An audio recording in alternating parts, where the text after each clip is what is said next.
ரஹீம். ஹதீஸ் நம்பர் 1 இறையியல். அத்தீனு யுஸ்ருன், தீன் எளிதானது. ஹதீஸ் நம்பர் 2 வணக்கவியல். முஃப்தாஉல் ஜன்னத்தி ஸலாத், சொர்க்கத்தின் திறவுகோல் தொழுகை. ஹதீஸ் நம்பர் 3 வணிகவியல். மன் கஷ்ஷ ஃபலைஸ மின்னா, எவர் ஏமாற்றுவாரோ அவர் நம்மை சார்ந்தவர் அல்ல. ஹதீஸ் நம்பர் 4 வாழ்வியல். அஸ்ஸலாமு கப்தல் கலாமி, பேசும் முன் சலாம் கூறுங்கள். ஹதீஸ் நம்பர் 5 பண்பியல். அலைக்கும் பிஸ்ஸிதிகி, எப்போதும் உண்மையை பேசுங்கள். ஹதீஸ் நம்பர் 6 இறையியல். இன்னமல் அமாலு பின்யாத், நிச்சயமாக செயல்கள் எண்ணங்கள் கொண்டு அமைகின்றன.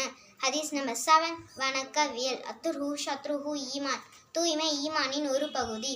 ஹதீஸ் நம்பர் 8 வணிகவியல். மனின் தஹப நுஹ்பத்தன் ஃபலைஸ மின்னா, எவர் ஒரு பொருளை அபகத்து கொள்கிறாரோ அவர் நம்மை சார்ந்தவர் அல்ல. ஹதீஸ் நம்பர் 9 வாழ்வியல்.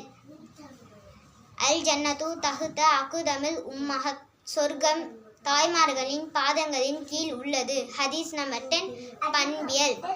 ஹதீஸ் நம்பர் 10 பண்பியல். இஜ்தனிபுல் கஸப், கோவத்தை தவிர்த்து கொள்ளுங்கள்.